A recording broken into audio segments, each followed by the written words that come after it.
máme tu zelenú novinku, matcha melt, oríškové maslo, v ktorom je proteín a matcha. Poď, môj zaostri, poď, ideme. Mám tam dať prst? Dám tam prst.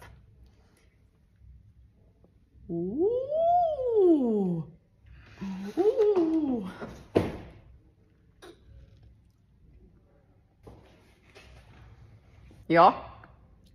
Toto sú naše proste maslá, že krémovitosť, krémová, najkrémovitejšia. A teším sa.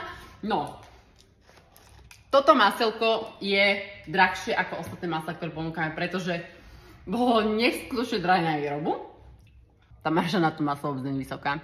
Ale tá kvalita toho masla je tak strašne dobrá. Tam vegánska biela čokoláda, aby som to trošku akože tak, nemusíme byť úplne zase striktní.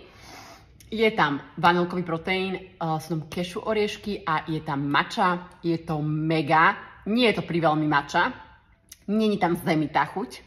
Je to naozaj kvalitná matcha, ktorá to celé proste dá dokopy a vychutí to. Takže estival.sk, estival.cz a napíšte mi idei, že čo by sa vám páčilo, aké maslo, aké príchute, pretože ja by som ešte nejaké chcela spraviť.